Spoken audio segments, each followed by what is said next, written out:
اعوذ باللہ من الشیطان الرجیم بسم اللہ الرحمن الرحیم الحمد لأہلہ والصلاة علی اہلہا اما بعد قال علی بن ابی طالب علیہ الصلاة والسلام ان قوما عبدوا اللہ رغبتا فتلک عبادۃ التجار وان قوما عبدوا اللہ رہبتا فتلک عبادۃ العبید وَإِنَّ قَوْمًا عَبَدُوا اللَّهَ شُكْرًا فَتِلْكَ عِبَادَةُ الْأَحْرَارِ۔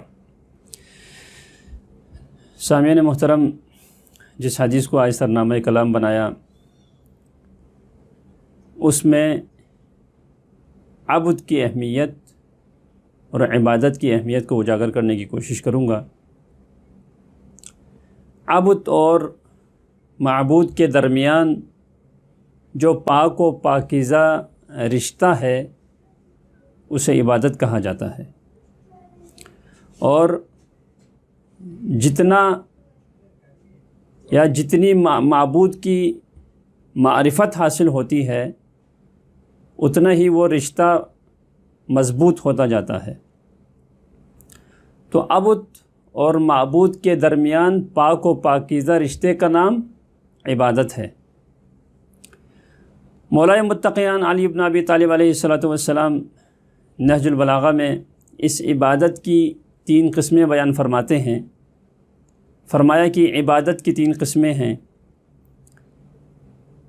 پہلی قسم ان قوما عبدوا اللہ رغبتا فتلک عبادۃ التجار۔ فرمایا کہ ایک قوم ایسی ہے جو اللہ کی عبادت رغبت کی وجہ سے کرتے ہیں، یعنی لالچ کی وجہ سے کرتے ہیں، یعنی بدلے میں کوئی چیز لینے کی نیت میں اللہ کی عبادت کرتے ہیں۔ فتلک عبادۃ التجار، تو یہ ایسی عبادت ہے جو تجارت والی عبادت ہے، یعنی مولا علیہ السلام نے اس کو تجارت والی عبادت سے تشبیہ دے دیا۔ عبادت تو کرتے ہیں، عبادت حقیقی معنوں میں ہی کرتے ہیں، مگر بدلہ لینے کی نیت سے عبادت کرتے ہیں، یعنی میں عبادت کر رہا ہوں، مجھے اس کے بدلے میں مجھے جنت ملے گی، اس کے بدلے میں حور ملیں گے، اس کے بدلے میں نعمات سے میں بہرمند ہو جاؤں گا قیامت کے دن، اس نیت سے عبادت کرتے ہیں۔ رغبتاً فتلک عبادۃ التجار، یہ تجارت والی عبادت ہے۔ اچھا، اس کی کوئی ممانعت ہے؟ کہتے نہیں، اس کی ممانعت نہیں ہے، اچھی بات ہے۔ اگر کوئی اس نیت سے بھی عبادت کرے تب بھی اس کی عبادت قبول ہے، لیکن یہ اس عبادت کی مانند نہیں ہے جس کا ذکر ابھی آنے والا ہے۔ آگے فرمایا دوسری قسم ان قوما عبدوا اللہ رہبتا فتلک عبادۃ العبید۔ فرمایا ایک قوم ایسی ہے جو اللہ کی عبادت اس لیے کرتی ہے اللہ کے خوف کی وجہ سے، ڈر کی وجہ سے۔ فتلک عبادۃ العبید، یہ غلاموں والی عبادت ہے۔ اچھا، اس کی ممانعت ہے؟ نہیں، اس کی ممانعت نہیں ہے۔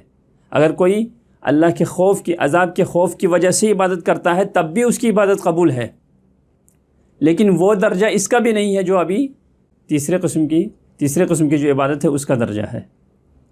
اچھی بات ہے، اس کو عبید کے ساتھ اس لیے تشبیہ دی کیونکہ غلام جو ہوتا ہے وہ ہمیشہ اپنے آقا کی ناراضگی سے ڈرتا ہے، اس کے قہر سے یا اس کے غضب سے ڈرتا ہے۔ وہ بالکل تشبیہ اسی لیے دی کہ وہ قوم جو اللہ کی عبادت صرف دوزخ کے ڈر سے کرتی ہے تو یہ عبادت کیا ہے؟ عبادت العبید اس کو قرار دیا۔ آگے فرمایا کہ ان قوما عبدوا اللہ شکرا فتلک عبادۃ الاحرار۔ فرمایا کوئی ایسی قوم بھی ہے جو اللہ کی عبادت شکرانے کے طور پر کرتی ہے، اللہ کو لائق عبادت سمجھ کے عبادت کرتی ہے۔ وہ قوم نہ جنت کے لالچ میں، نہ دوزخ کے خوف سے، بلکہ اس کو اللہ کی اتنی معرفت حاصل ہو چکی ہے کہ اب جنت بھی اس کے سامنے کوئی شے نہیں ہے، نہ ہی دوزخ کا خوف اس کے سامنے ہے، چونکہ اللہ کو لائق عبادت سمجھ کے عبادت کرتی ہے وہ قوم۔ فرمایا فتلک عبادت الاحرار، یہ وہ عبادت ہے جو آزاد لوگ کرتے ہیں۔ یہاں سے آزاد، اب خود یہاں سے اندازہ کریں کہ آزادی کے ساتھ عبادت کرنا تیسری قسم کو قرار دیا ہے۔ اور عبد بننا مشکل کام ہے، اللہ کا بندہ بننا، جو حقیقی معنوں میں جسے عبد کہا جاتا ہے، کیونکہ عبد ہونے پر خود رسول اللہ نے فخر کیا ہے، اور قرآن میں بار بار اس کا ذکر آیا ہے۔ ہم تشہد میں پڑھتے ہیں اشہد ان محمدن عبدہ و رسولہ، پہلے ہم یہ اقرار کرتے ہیں کہ پہلے اللہ کا بندہ ہے حقیقی معنوں میں، پھر اللہ کا رسول ہے۔ سبحان الذی اسریٰ بعبدہ لیلا، جس نے اپنے بندے کو بلایا۔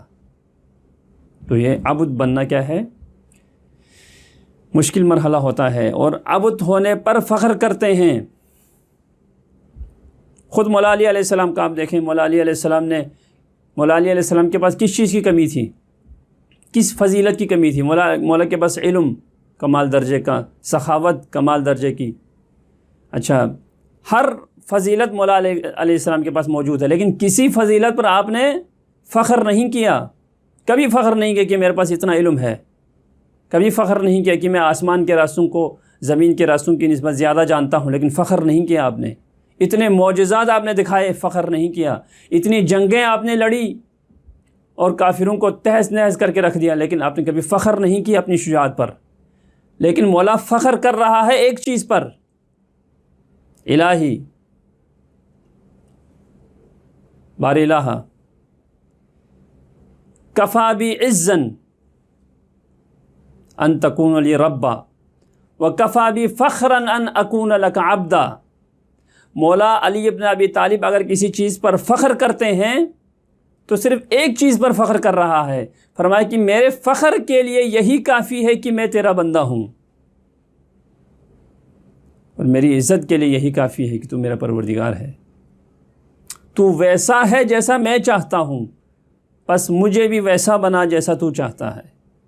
یہ مولا علی علیہ السلام کا قول ہے، یعنی فخر کر رہے ہیں، عبد ہونے پر فخر کرتے ہیں۔ جب یہ عبد اور معبود کے درمیان جب یہ رشتہ گہرا ہوتا جاتا ہے، تب معبود کی طرف سے آواز آتی ہے، عبدی اطعنی اجعلک مثلی، اے میرے بندے میری اطاعت کر، تجھے اپنا جیسا بنا دوں گا۔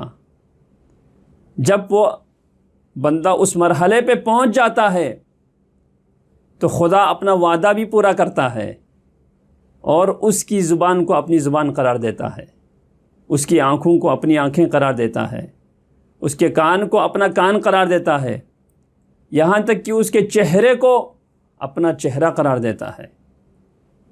یہ اب جب انتہائی مرحلے پر پہنچتا ہے تو اللہ تعالیٰ ہر چیز کو اپنی طرف نسبت دے دیتا ہے۔ تو عبادت کی قسمیں ہیں، خدا سے دعا کرتے ہیں کہ ہمیں مولا علی علیہ السلام کے اس قول پر عمل کرنے کی توفیق عطا فرما۔ ربنا تقبل منا انک انت السمیع العلیم برحمتک یا ارحم الراحمین۔ والسلام علیکم ورحمۃ اللہ وبرکاتہ۔ صل وسلم